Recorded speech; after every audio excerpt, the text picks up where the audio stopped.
the mainframes were actually connected. There were 4 places in the world: MIT, Stanford, University of Utah, and the University of Minnesota.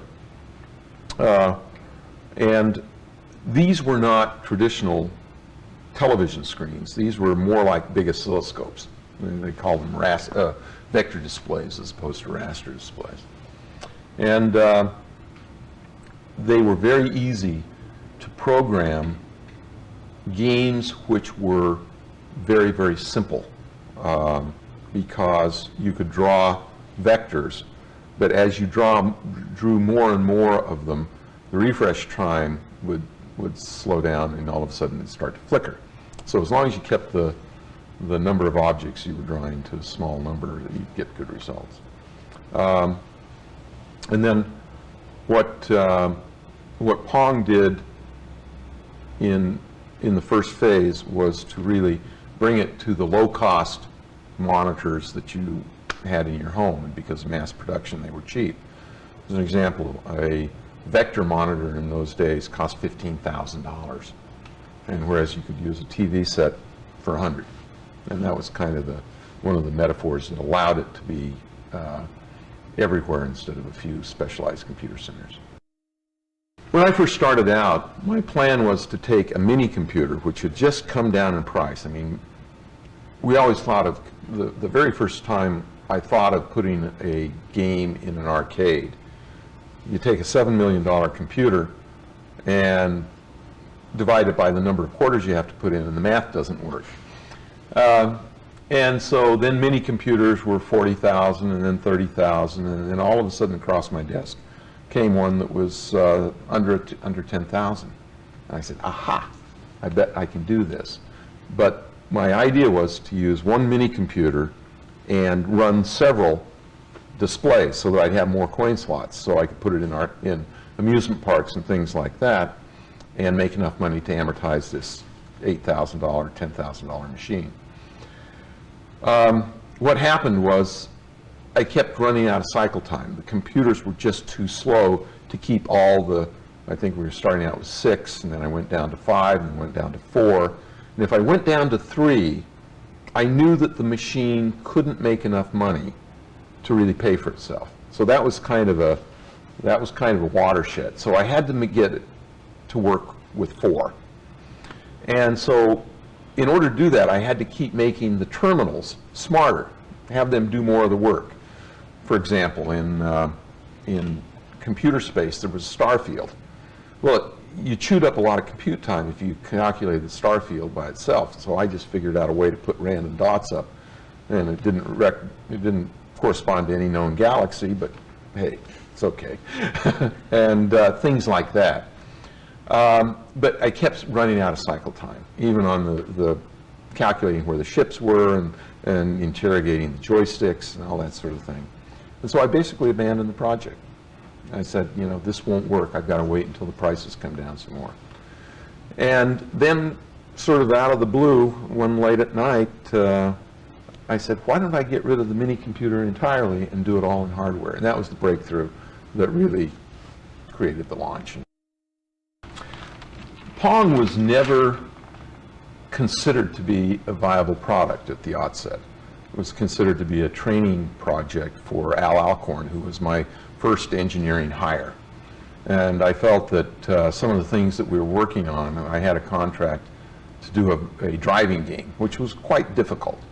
I thought it was too big of a reach, and so I just wanted him to get his feet wet by doing a simple game. And so I said, ball going left to right, paddles going up and down when you hit the ball. And he did it and was able to finish the initial board in about a week and a half. I mean, he was very good. We were actually planning to have a little guy with a paddle that you'd place it with the knob, and then you'd push the button and the paddle would go there. And if you hit it too soon, it would go up, and if you hit it too late, it would go down, and so on. But we got the paddle on there, and we decided to just have it bounce off the paddle We didn't call it the paddle that time. It was the part that was going to turn into the little player. And the game was fun. And so we said, hey, no need to gild the lily. This is good enough. We used this. It was called Andy Cap's Tavern at the time. One, because I knew the owner.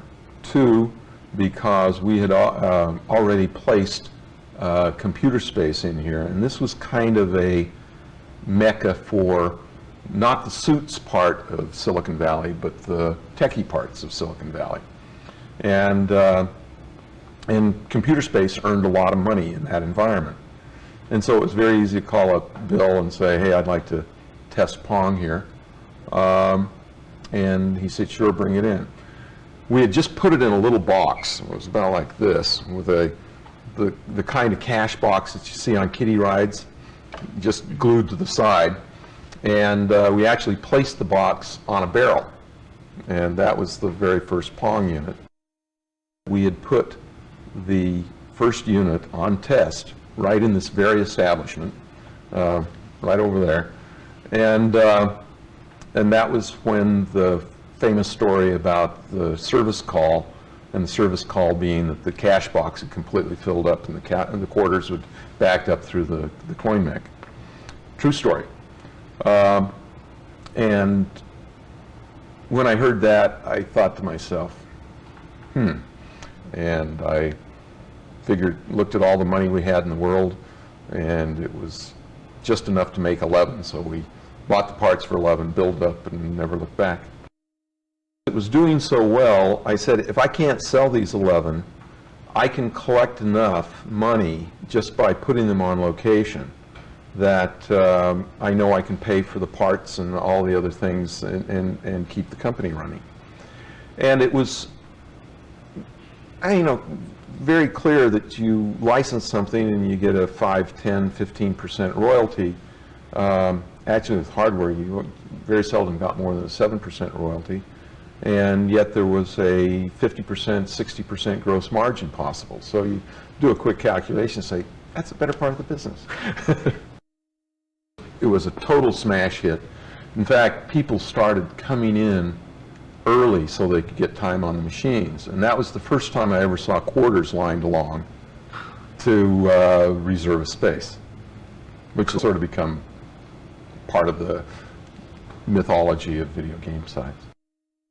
First of all, it was simple, and anyone could play, and yet it stretched you because we did the speed up algorithm so that no matter how good you got, you will ultimately miss it. But there was another factor that happened that I think was very special, and that factor was that it became socially acceptable for a woman to ask a man to come play Pong with her. Women were very good at the game.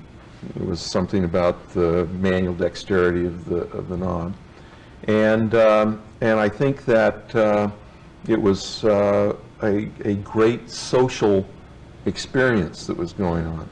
The number of people that have told me in the last 25 years that they met their husband or wife playing Pong, it's been in the hundreds.